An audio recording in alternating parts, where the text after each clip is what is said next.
Get in on the action and make your bet with Sports Interaction. Summer is heating up with baseball. Can the Jays make a run at the division? Oh, no. Yeah. Hey, but you can bet before the game, whichever way you think. Live and in play and all your favorite teams and hot dog contests. Woo! Woo! SportsInteraction.com/STPN or download the app to get started. It's 19 plus. And what do you have to do, Steve? Please play responsibly. Welcome to Nailing the Apex, everyone. I'm Tim Harini. Please head on over to Spotify, give us a 5-star rating and a follow. Same goes with Apple Podcasts as well. Write reviews. It really helps us grow the show. You can also watch us on YouTube. You can get me on social media at Tim Harini. Joining me today for Hungarian Grand Prix preview, Mr. Adam Wilde. Dude, thanks very much for taking the time to do this. How you doing? Man, I'm thrilled to be here. I can't believe I get to come back again. Like, wow, this is cool. The thing is that it's neat to come back, especially on this weekend because of all that's going on with Daniel and just kind of the press conferences this morning and everything. So I'm pumped to be back, man. Thanks for having me. And dude, we can talk about McLaren later. Yes, we can. We can always talk about McLaren. Always. Okay, well, let's talk about Daniel Ricciardo because first race back, obviously, since being let go from McLaren, been doing a lot of simulator testing for Red Bull Racing, and we broke this all down in our emergency pod that we did last week. Interesting to note a few things from the press conference today, and I think one of the big things is Ricciardo saying that this was it's a start, and his dream is to basically get back to Red Bull Racing, the big team. I don't know, Adam. He's got a long way to go, I think. Well, it sure seems that way. I mean, it's sort of a man.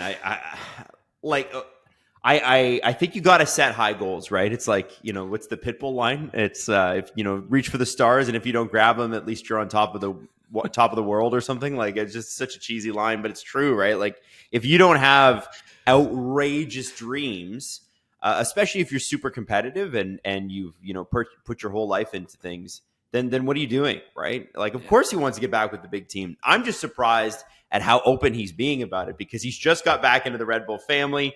Sergio Perez has had an up and down qualifying. There's no question his racecraft has been there. And so it's sort of like, I'm like, man, I was hoping at the press conference today, they had him sat next to Oscar Piastri, which I thought was awkward enough. Yeah. I thought if Perez was going to be at that press conference, that was going to be weird, but Max Verstappen ended up being in the same press group as Daniel. So, and it ended up being a lot of fun, but had Perez been there, it would have been weird, but interesting.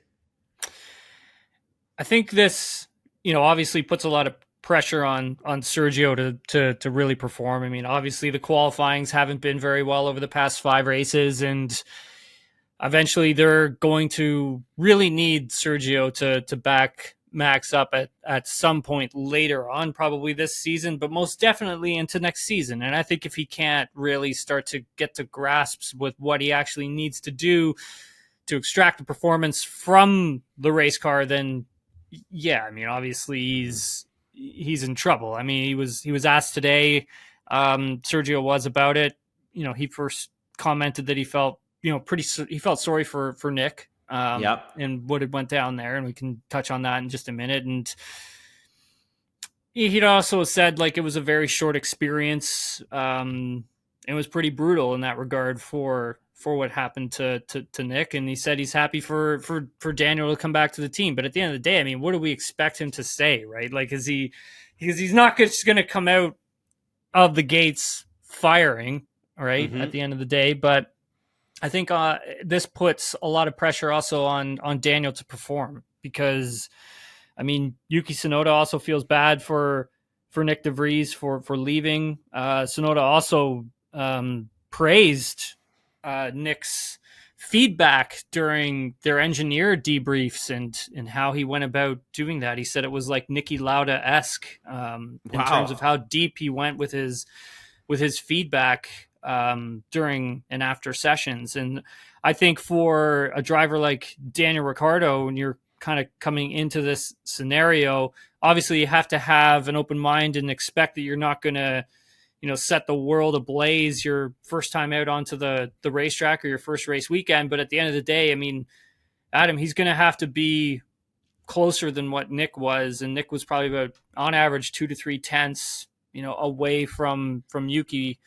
I think for Daniel to have success here, he's going to have to really look to be beating Nick, I would say, by, probably race 3, race 4 in this little stint of his. Right. And you hope that AlphaTauri has told us that they're gonna have some upgrades this weekend. Hopefully it puts them past Haas and Williams. Williams has been on an absolute tear lately.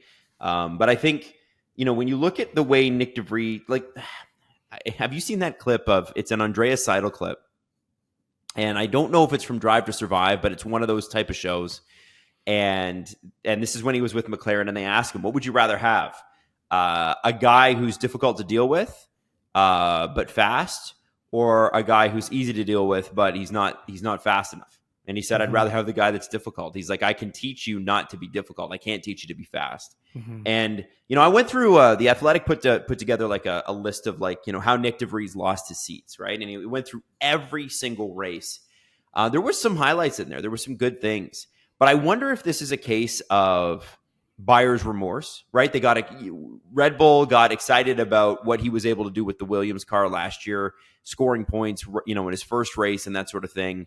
And a guy like Helmut Marko, I think with him, sometimes it's more than just how you race. I think it's like if he likes you. Mm-hmm. And him and Christian, I know that in the Mark Webber book, Helmut Marko held a higher sort of standing in the Red Bull team than Christian Horner did at the time when Mark Webber was the secondary driver to Sebastian Vettel. But, I wonder we're a decade after that. Helmut Marko's 80 years old. Christian Horner has now won 5 or 6 world championships as the team principal, and then 5 or 6 drivers championships as well for Red Bull. And I think Christian's probably the guy without Dietrich Mateschitz there as well. When he passed away last year, that sort of was Helmut Marko's guy. And I wonder if all of that is playing into the fact that maybe Helmut Marko doesn't have the same sway on this team that he did anymore, or that he used to. And he was quite open with the German papers about the fact that Christian Horner was against this from the get-go.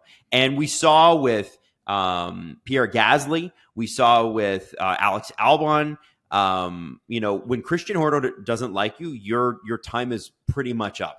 He decides he doesn't like you, whatever reason it is, you're probably toast pretty quickly. Yeah, you make a good point where it's kind of like I don't know if because Dietrich's not there to really protect, I think, Helmut anymore, and now you've got this new, you've got these not new owners, but you have a new group that's basically running this entire Red Bull sort of franchise, and Christian Horner is he's the president he's like president and team principal of Red Bull Racing. Mm-hmm. And so I think there's the lane that Christian has to kind of stay in, but I think that lane for Helmut might be lost a bit without Dietrich around anymore. Right. And you make a good question, how much longer I think can he be put into or stay in the position that he's already in. Now, granted, he has brought some real incredible talent to Formula One, right? Sure has. Half the grid is him. Oh yeah, it's a big part of it for sure. Yeah. And so you have to we have to acknowledge that. But at what point, I think the question is, does this not come to an end? When does that roadway end? And time comes for everybody. And I wonder, because Formula One is outrageously political. I don't even think people realize, even not just the drivers, but the managers.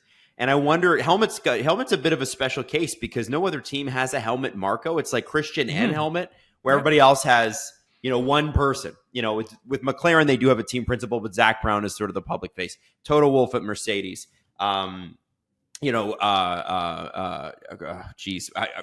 Gene Haas's guy. What's his name? Why can't I think of it right now? Gunther Steiner. Gunther Steiner. What I mean? You got a face of the management side, and Red Bull has 2 faces. And I'm sure that Christian and Helmut get along great, and I'm not suggesting that there's any sort of rift there. But if you're Helmut Marko, without that connection to the ownership of Red Bull in the same way that you had before, because he was personal friends with Dietrich, if Nick DeVries is not doing well, that reflects not on Christian, because Christian's going, I didn't sign this.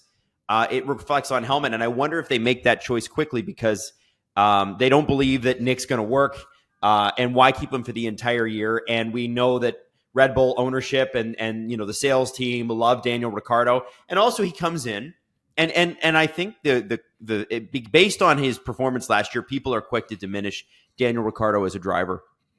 But I think you got to remember that this guy was a fantastic driver, outperformed Sebastian Vettel when Sebastian Vettel was at his peak before he went to Ferrari. He was really the guy that Red Bull saw before he went to Renault as the 2019 champion, that they wanted to be their number one driver, and then they wanted Max to take over after that. I do think that he has a ton of skill. I think the McLaren car last year was unacceptably bad.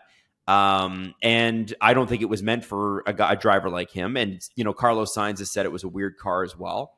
And, listen, the AlphaTauri car is not great. And if he gets points this weekend, it'll be a freaking miracle. But we got to remember, this is a really, really good driver with a track record. And for a team like AlphaTauri that's going to go through a brand change, that's going to need new sponsors next year, this is a pretty good guy to have on their list. I think that you made some interesting points there. I mean, if we look at, from a driver's perspective, Daniel Ricciardo at McLaren last season and the season before that, just not a car that really suited what, like you said, like what Daniel he does. I think he was trying more to emulate what Lando was doing with the car. And as a driver, that kind of really messes up like what you're, naturally ingrained and inclined to do with a race car, and right. Something that you've trained for, since you were a kid, and it's ingrained in you, and it's hard to kind of get it out. And there are only a few drivers out there who can really adapt like that and who can change really quickly to meet what the car actually needs. That there's not a lot of talent around that it actually can pull that off. There aren't few. And for Daniel, I think that's a blow to the confidence. And then it's just sort of like a downward spiral. And, Red Bull, when they brought him back, and I remember Christian Horner saying like they didn't even recognize him. Yeah, didn't drive like the old Daniel, I think, right? No, and they were looking at what he was doing on the sim, and they had no clue, where this guy learned all of, I guess they assumed that they would be bad habits for Daniel, which they're probably right about that. And I think for Ricciardo, getting that break, because I know talking to him a few times throughout the season so far, he just seemed very reinvigorated every time I talked to him. Like he was fresh, like taking that time off was good for him mentally to reset or exercise the demons, whatever you want to do, and then get that time in the simulator. He got to work with his old race engineer from Red Bull, Simone Renee, and I think for him, working with Simone again really helped him get back that confidence, get back to the old Daniel Ricciardo, get back to the way he used to drive, and then from there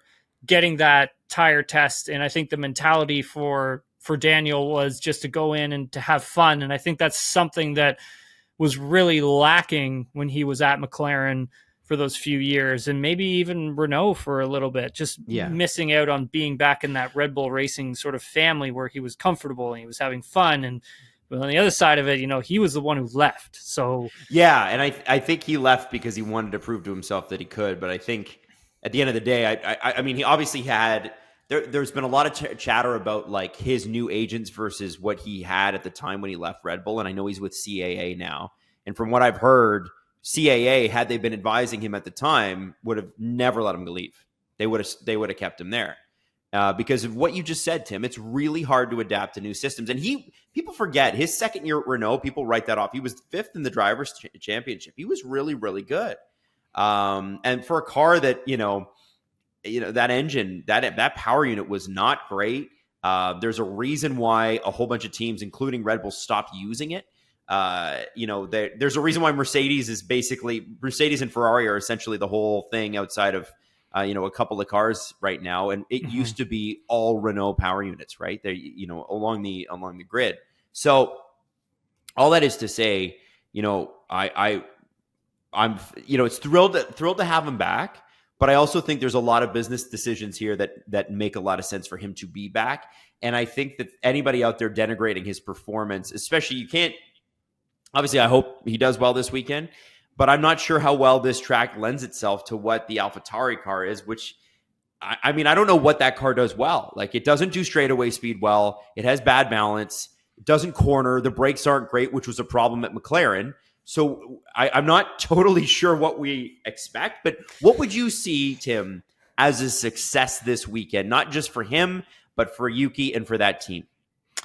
Obviously the top line of success would be to score a point, right? To get that car into a 10th place position, which I think is going to be extremely difficult. They brought, this brand new upgraded AlphaTauri to the British Grand Prix. I remember going down there and taking a look at it, like 1-to-1, me in the car, and I'm just like, this thing is. I was looking at pictures on my phone, and then I'm looking at the car in person, and I'm like, this thing is like totally different. They've changed the entire thing, and that takes a while for a team to understand. What they've done, what they've got, where does it go, and now you're bringing in a new driver, and so I think for Daniel, it's try to learn as much as you can your first few races. Don't do anything stupid and just keep it on the tarmac and try and keep close to Yuki Tsunoda, who's had a lot of time in this car. One of the things I think that will help Daniel is the fact that, regaining that confidence in the sim, doing well in the RB19,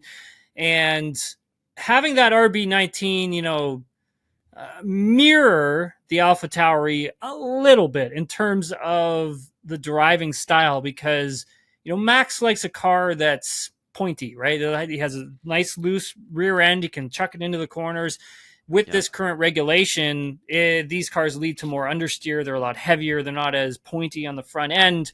And for Daniel, he drives a little similar to what Max drives. Like, if we always go back to like 2017, there's a slide to it, right? Yeah, exactly.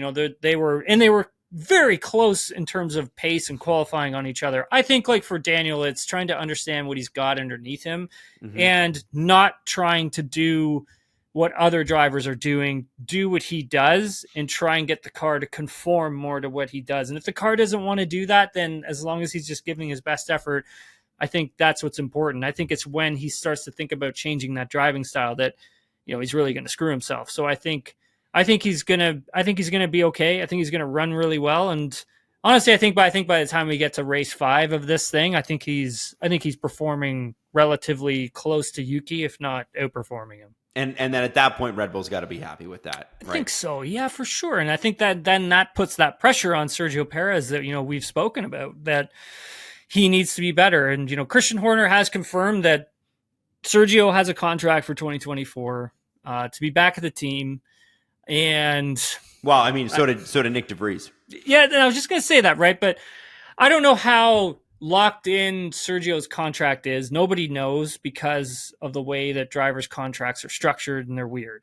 And so for Sergio, I think for him, it's just try and start to perform again in qualifying, get this car back to where it should be, which is in, the top 2, top 3 at least, and help Max out. And I think that's all that they can ask for from Sergio. But if he's not doing that, yeah, I don't know, Adam, how much longer he's at the team next season, right? Well, so I wanted to. It's funny. I always bring up Mark Webber because I love that book so much. It was so good, and it gives it's a great book. It gives you such a great look into motorsport and motorsport in F1, but not just that, but also the GT series that he was in, Mercedes and Porsche that he was racing for. So Mark Webber said this week, and he's involved, right, because he's Piastri's agent. The press asked him about Sergio Perez. And he said that, and it was, how did the quote? He said basically that he didn't say that he wasn't racing well. He's like, anybody can pass somebody in that car during a race. He's like, even I can do that, and I'm an old fart. And I wondered what you thought about that quote, because obviously Mark's got no skin in this game. Oscar Piastri has a pretty damn good spot at McLaren. That car is on the up and up. And the one thing about McLaren is they're always going to have the funding, right? They're always going to be considered one of the major teams. even if they constantly disappoint us and break our hearts. And I'm, although except for last week, man, that was so great. But I just, I'm looking at him saying that, and this guy has significant history with the Red Bull team and the Red Bull program. And I wondered what your thoughts were on something like that. Is that how Red Bull looks at it? Do they look at it like, listen, it's great that you're passing people, but it's the best car in the grid. You should be. You know what I mean? Yeah, no, it's a solid point. I think one of the ways that they must factor in is like, what are the things that are taking away from the performance first, and then dealing with that, and then moving forward. But I think at the end of the day, if the car is there, I mean, it should be on the podium. It should be battling for, second place. He should be pushing Max Verstappen. And granted, it is Max Verstappen we're talking about here, a driver who is at the peak of his powers, who is generational talent. But looking at where Sergio was at the start of the season, where he was actually doing really well. Like, he's great. Heading into Miami, he was in contention to potentially take over the lead in the championship. And then Max kind of put his foot down, and that was sort of the end of it. And it looks like this car has just gone away from what Sergio is good at doing, and it's gone more towards what Max is good at doing. And I think if you're going to have a second driver, you have to have a second driver who's able to adapt to that. Right. So I don't know. It could be tough for Sergio from here on out. There's going to be a lot of pressure put on him for sure. How do you think he feels right now? I mean, he would probably say, "Yeah, I feel fine. I'm feeling good, whatever." But I'm like, deep down inside, I think he knows that like he's under pressure here, right? Like they've brought Ricciardo in, like they're not messing around anymore. Right? Okay. They're not. I think Liam Lawson. I think for them to not bring him over, which I thought, and so did a lot of other people, thought that was going to be the driver that was going to replace Nick de Vries because of how well he was doing in Super Formula. But for them to say, hey, we want him to win the championship there and learn, that tells me that by bringing a driver like Daniel Ricciardo, who you believe is going to be back to the old Daniel Ricciardo, that is what they needed to put pressure on Sergio. That's what I think. Whether or not I'm right, we'll find out. I guess. Well, it does make sense. You could see a Ricciardo, Verstappen, and then like a Tsunoda, Lawson, right? Yeah, and I think I so. wanted to ask you too, and I'm sorry, I know we spent a lot of time on Red Bull, but they are kind of making all the news. Sure. There's a lot of chat about this rebrand for AlphaTauri. So, it was Toro Rosso. It's now AlphaTauri. They're going to bring in some sort of new brand and bring it, quote unquote, closer to the Red Bull family. What does that mean? So from what I understand so far is that they're trying to, one, get the team closer to the original, like get the team closer to Red Bull Racing. Two, do a full rebrand on it. Like what do they want this team to speak of? Because when you say, Scuderia AlphaTauri, I mean, not a lot of people know what that is, right? And it's like, it's your own clothing brand, but like, is it their clothing? Is it their clothing brand, by the way? I mean, this is like Red Bull's, whatever it is, Red Bull's clothing brand that they decided to slap on the side of this car and like hope to sell, top end clothing, which is, you gotta win races to do that. Yeah, that's what I think too. I mean, or you need to, at least the team needs to be into the top 3, top 4. We need to be talking about them like we talk about Ferrari and Mercedes and Aston Martin. I think for this team, I don't know what a rebrand would look like. I miss Toro Rosso. I thought that was an awesome idea, an awesome team. I really enjoyed I really enjoyed their cars. I really enjoyed what the cars looked like. I could differentiate between the two, like the Red Bull Racing and Toro Rosso. And then on top of all of that, it's my next question for them would be, how similar is next year's car going to look to this year's RB19? Right. Because I'm sure they can share. Can they share data? Yeah, they can share stuff. I think there is a fine line of like how close can that car be to like the AlphaTauri next year to be to the RB19 of the previous year because of what Racing Point did with the Mercedes. Right, back where they in, bought the Mercedes, yeah. like back in 2020 of how Yeah. like similar those two cars were. And so I think there will be question marks over that because then you're taking a team that would be, I don't know, at this point it's like dead last. You would take that team and they would probably be up into the, top 4, top 5 because Next year even. That RB19 is still going to be competitive next season. Like that whole package, right? They need to develop it a little bit more themselves, but it'll still be very competitive. And so I think that, that is a big part of what they're saying when they need to get them closer, right? Because at the moment, you have Red Bull Racing that are at the top and you've got your sister team or brother team, little brother team, whatever you want to call it, at the very bottom. Mm-hmm. And you need to get them closer to the top, I think. If you're going to own 2 teams, I think that's what you got to do. Or you go and sell it, right? You just... Well, and it's too valuable to sell. Like, it's so weird to say, but like the value of that team has skyrocketed. What did Williams sell for 3-4 years ago? 150 million? Yeah, it was like that. I want to say it was around 180, like USD. Yeah. 180. So Forbes had him at close to 700 million, I think, this week. Woo! And now that's a part of that is the fact that they've performed well. Damn. Like, this is the first Williams car that's been competitive since like Valtteri Bottas was racing for them. But yeah, I mean, when you think about it, or maybe that's mean to Felipe Massa because he was very good too with a good driver. But I think that, first off, the Williams family's got to be just kicking themselves. They had to sell, but it's a real bummer. The second thing is, you look at the value of a team like what Toro Rosso would have been, which would have been, $70-80 million 10 years ago. To what they could be if they're a mid-pack team. Look at what Alpine just sold part of their team for to Ryan Reynolds and Rob McElhenney and that whole group. Think about what Toro Rosso could be, or AlphaTauri could be. Huge money, huge. But they got to win. They got to start winning. They got to at least, like, every 2 to 3 years, you got to have like a Gasly moment where, oh my God, they won. Yeah.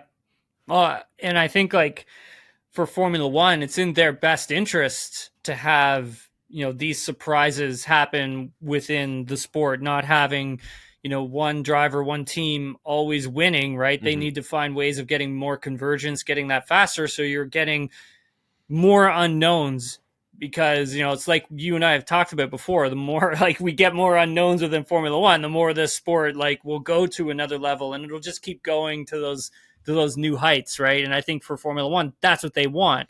It's not to plateau at a certain point. It's to just keep raising that bar, which, this will come up in a different conversation at another time. But with the 2026, regulations, what is that going to look like? Do they really want to go and do that? Right. That will be a conversation to have in the future. I like the new regulations. I know there are a lot of people that don't, but I like what's happening right now. You take Red Bull out of it, and I understand that they're in a different league. It's the most competitive Formula One season I've ever seen. 100%. Like if you said it perfectly. You remove Red Bull Racing, and you've got four teams that would essentially be battling for a constructors championship right now. And you've got several drivers who would probably also be in contention to be battling for a driver's championship. That's incredible. It's amazing. It's amazing. You know what, Tim, I also like about that is, and no disrespect to people who have been paid drivers in the past, but it does eliminate that from Formula One, really. Because now it really is, performance actually does equal monetary value, right? Your franchise value, if you own the team, the sponsors coming to the team, it's going to eliminate the guys like, I think it was Pastor Maldonado was like a government funded driver, was he not? And was it Pastor, or who was it? There's a few of them. There was like, obviously Nikita Mazepin comes to mind. And so what'll happen with this is as it keeps going, as you get 4 legitimate people, 5 legitimate teams who could win a race. You're going to have just the best drivers in the world. And it is going to come down to the best driving. And that is how you take that out of it. I know for years and years and years, the concept of, a paid athlete coming in has been like, for people that don't pay attention to motorsports are like, what? How is that even possible? So I think it's kind of cool that that this is happening, and you really see the competitiveness. I mean, look at Ferrari going like. I don't know if did you see the press conference this morning with Carlos Sainz? I did. What did you think? Because his answer was like, "Well, it's going to matter track temperature," and I was like, "I've got you on my grid rival pool. Do not mess this up for me, Carlos. Like, are you kidding me?" But that's how seem that confident. But that's how close this season has been, because you're finding that teams are. We'll take McLaren for instance, right? You had a team that was a second off of the pace. They found a second in like an upgrade. Yeah. So the upgrades are showing themselves to be extremely important every time you go to a new race, because you're clawing back little pieces of performance.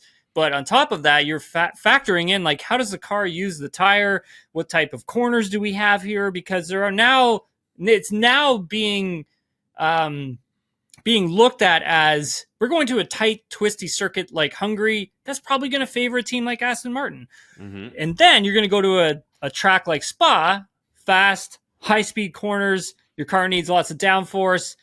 That's probably going to, be beneficial to a team like McLaren, like a team like a Williams, to actually jump into those points-paying positions, and for McLaren to have more success again. And so tire temperature is also factoring in. How does the car use the tire? How much, temperature can the car generate into the tire? Those are starting to be factors.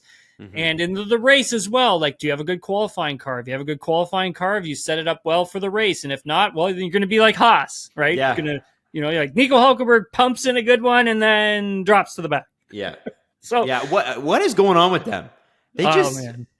It's a mess. It's trying to understand. It's like all of these other teams that we're talking about here, is that trying to understand what kind of car do they have? How does it work? What ride heights suit the car better? And we're all talking, like, we're talking small little things that are making huge differences because of these new regulations.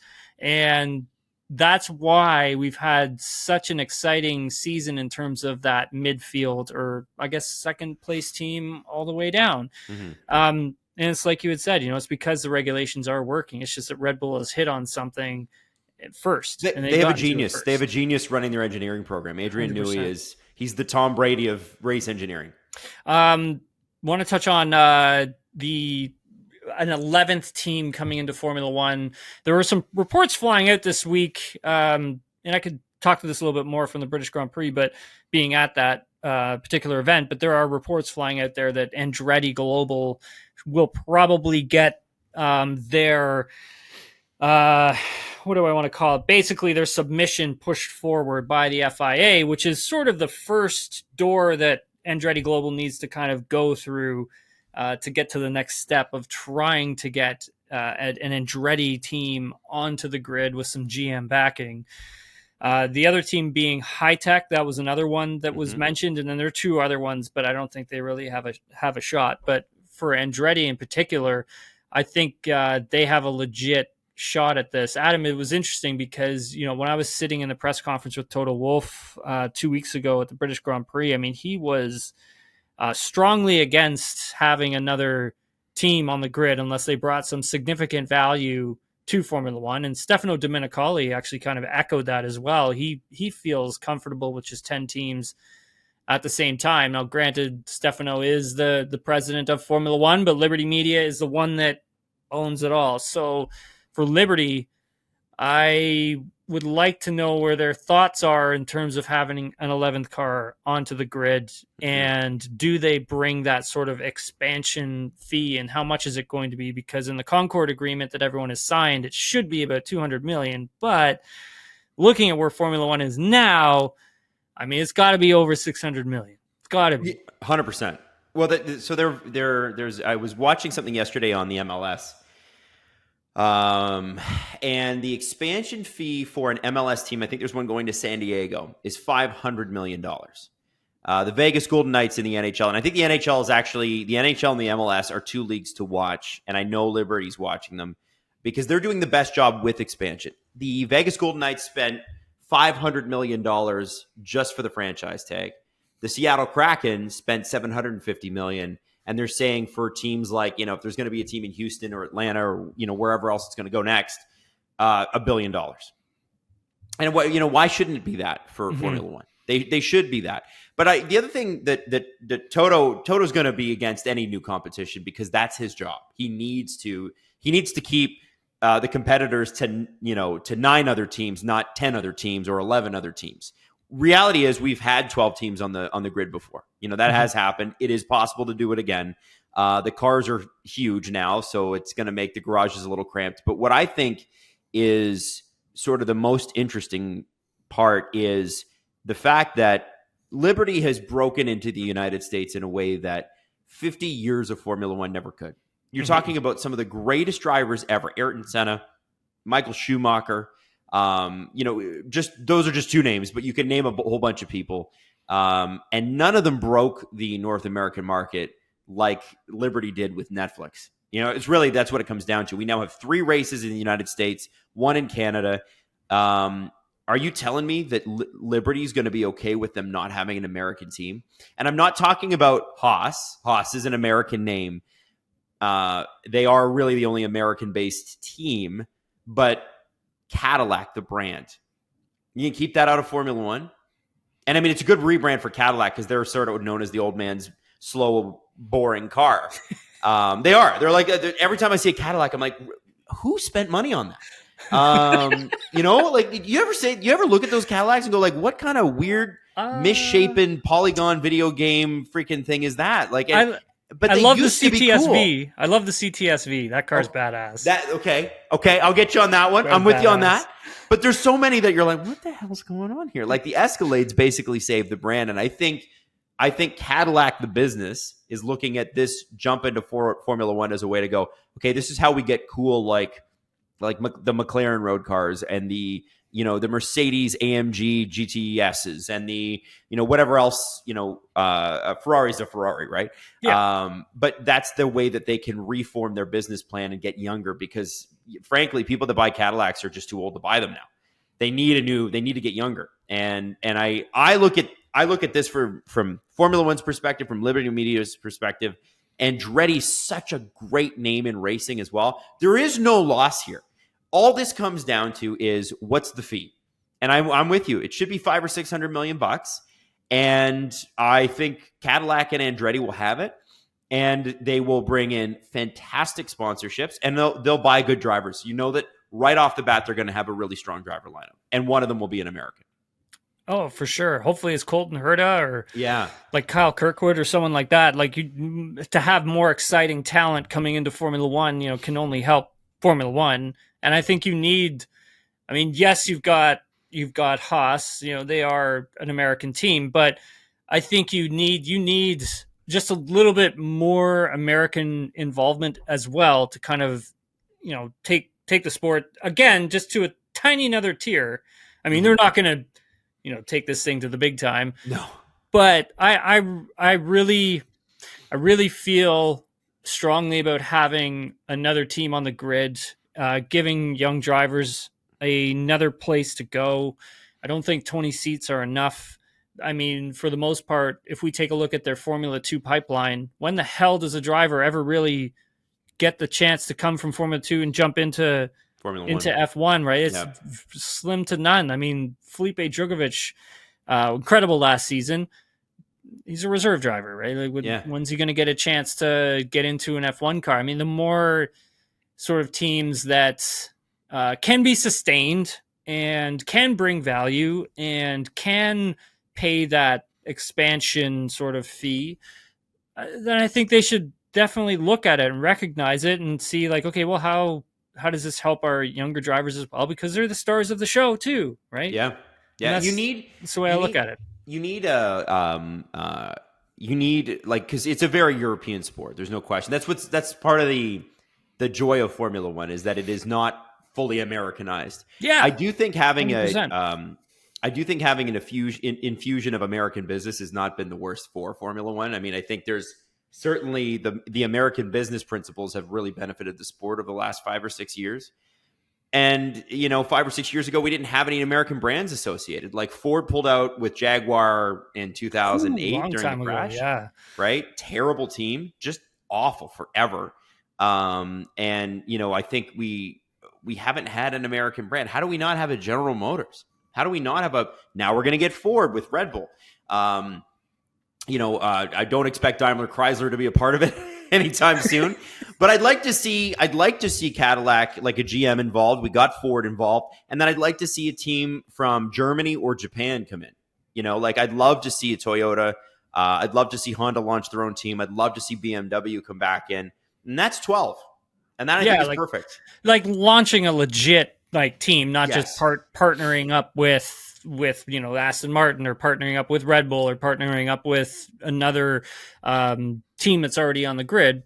Yeah, for sure. I'd love to see a team like Porsche actually come in and enter their own team. Audi coming in is good. I think for the OEM, it's trying to understand what's the cost benefit of it. What are we getting back in return? And then on top of all of that, it's kind of like in the past, I've always been a little skeptical with sort of OEMs kind of coming in, because sometimes they've come in and then they've left just as quickly as they've come in, and it's kind of actually hurt the sport more. Mm-hmm. Where I don't mind this OEM partnership with teams that are already current. I like the idea of Aston Martin getting Honda to actually come in and play ball with them, and same with Ford. I think that's actually a really great opportunity. I actually really like what Red Bull is doing in that situation, helping them build the actual engine and everything that goes with it. But when we talk about trying to take this sport to another level, I mean, being at the British Grand Prix, Brad Pitt's walking around filming a movie. Yeah. Right. Pretty cool. And so this is kind of where I want to transition to, where, now you've got the Hollywood, the strike is going on with the writers and the actors now for solidarity reasons. But to see, F1 starting to get into Hollywood and stuff, I mean, it's crazy, man.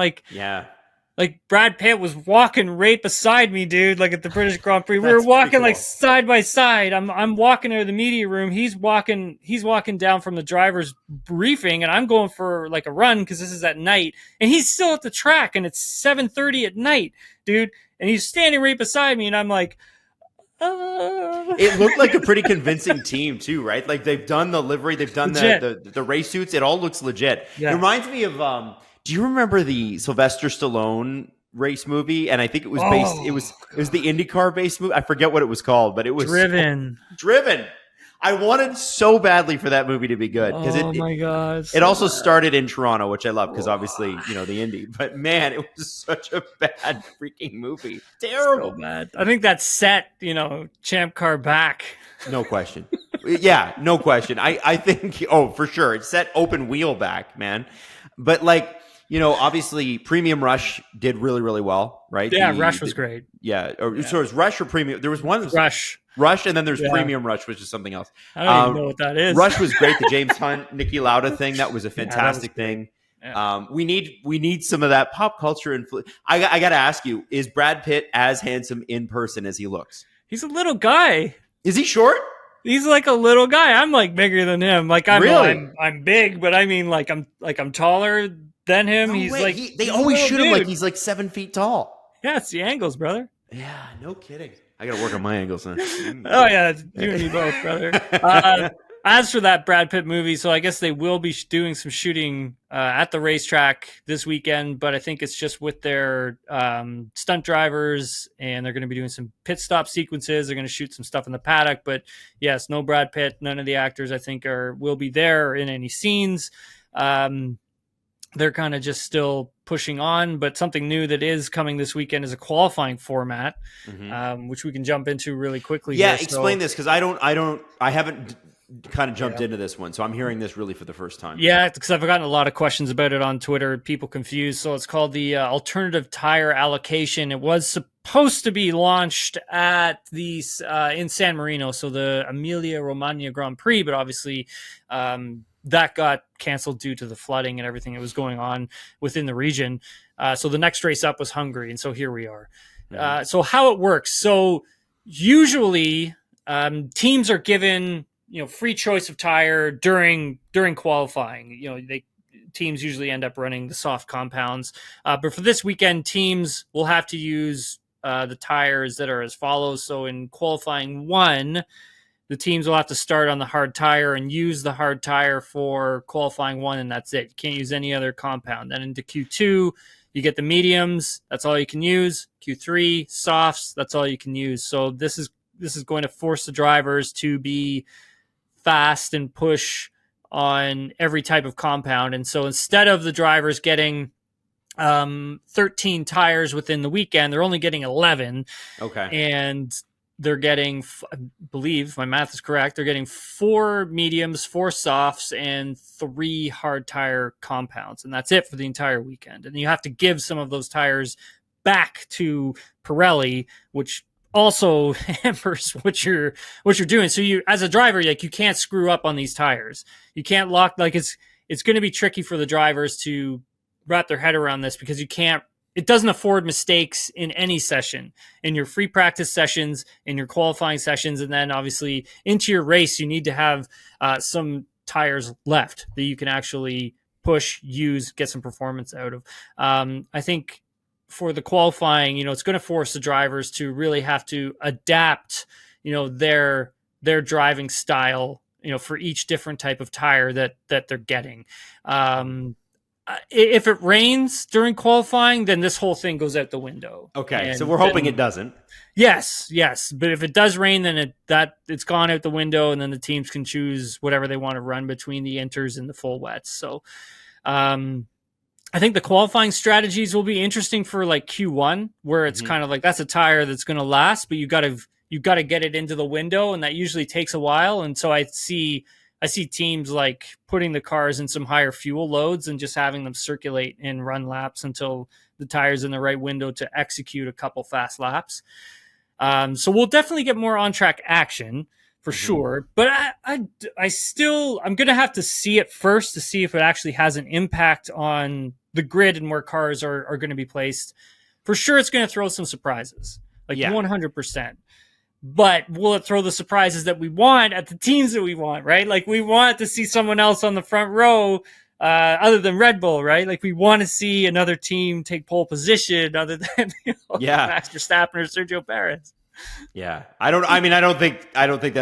just don't think that's realistic unless one of them makes a mistake. I think so too. I think you're right. Yeah. Even with listen, with Sergio, it's obviously realistic that he's not on the front row because of what we've seen. But we also know Sergio is a very consistent driver, normally a good qualifier.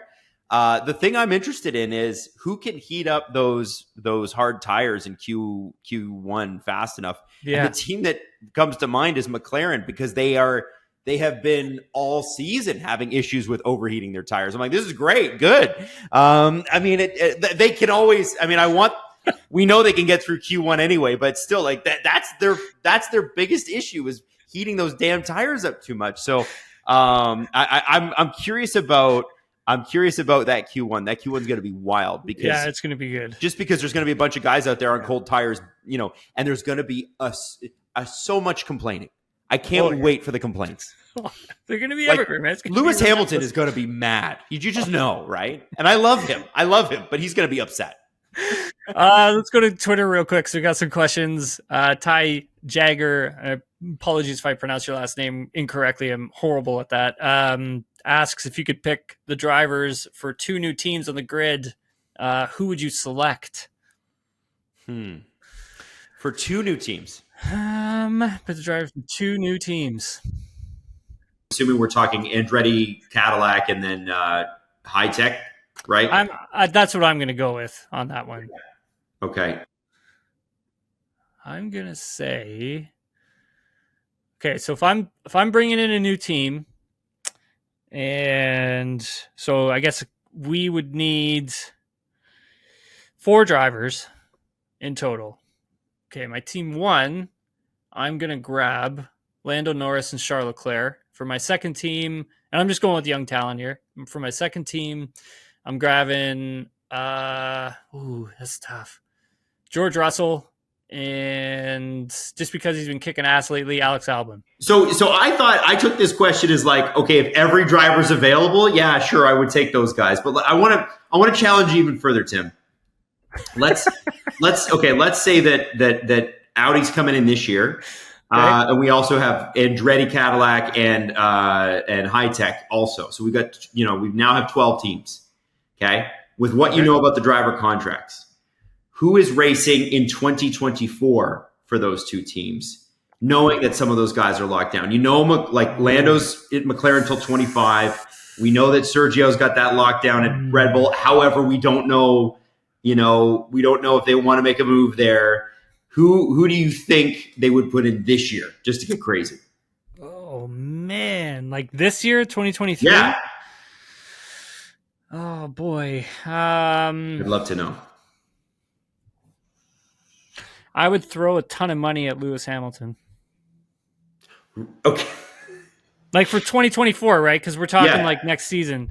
Yeah, because Lewis isn't like that. That deal's not signed yet. Like, how is that deal not signed yet? By the way, so I would offer him the stars, though. I would give him everything. The Brinks truck would literally be backing up to his front door. So, like what, 60, 70 million pounds? Oh yeah, easily. Just unloading it. Just get all this out of here. Give it to you. You come and you drive for me, right? So that's awesome. I'm assuming that's Cadillac, right? Because they're going to have the money. Yeah. Who would you have as Lewis Hamilton's second driver? Second driver, because like Max is signed up. Because I'm just trying to go through like all the drivers that are pretty much signed up for next season, that I think are like top line talent. Alex Albon's situation is a little unknown. Like I know, like obviously Williams really wants to hold on to him, but he would be, since the level that he's been performing at lately. I know, Lando's snapped up, so is Charles Leclerc, so is George Russell. I would aim my sights at a young talent like Alex Albon for sure. Love him. Yeah. Love him. Yeah, he's been also great. Get him a seat that fits that isn't making him bleed every weekend. You saw that? His shoulders are bleeding every weekend because of the seatbelt. I'm like, get the man a good seat. What, like, is this hard? Come on. He doesn't need to be bleeding, Williams. Let's go. Next question. So if Ricciardo, this is from Allison DeToni. If Ricciardo does well the rest of the season, does Sergio Perez need to be worried about his Red Bull seat? Question. And how do you think Ricciardo will do in the AlphaTauri, and how long will it take for him to get up to speed? I will add to that. Tim, should I pick him up in my grid rival pool? No. He's currently He's currently the third lowest rated driver in terms of like money spent. Yeah. I think for a reason. Not yet. Yeah. Not yet. Okay. So what do you think? Where do you think he goes? I Does he get out of Q1? I think he gets out of no, not this weekend. No, you think he's out in Q1 this weekend? Well, I haven't seen like the car with the upgrades. Like, how does he understand it? Like, he has to learn, right? And plus, he's got a new qualifying format to deal with on top of all of that, and the car is going to change dramatically. And so for him, it's going to be a tough weekend, I think. But I think in the few races time, once he starts to get to grips with everything, he's going to be pretty solid. Okay. I don't see him getting out of Q1 this weekend. I really don't. I think it's going to be difficult, but hope he does. It'd be awesome. It's a great story. I mean, the better Daniel Ricciardo does this weekend, the better it is for like all of us who talk about Formula One and talk about, racing in general. Like, it's better for us. Okay. I think, yes, Sergio Perez should be worried for sure, especially if Daniel starts performing really well. And how do you think Ricciardo will do in the AlphaTauri? Yeah, like I said, I think it's going to take him a while to get up to speed. From Nick Ignatov, what would you consider a positive result for Daniel Ricciardo? In my mind, the car is a tractor, so if he gets to Q2, that's a huge plus. But realistically, does he just have to beat Tsunoda for it to be a positive? Yeah, pretty much. Like it's like he's gonna have to outperform Yuki Tsunoda for this thing to have some legs. And so if they're finishing, Danny Rick is finishing. If he's finishing between 12 to 16, are they happy?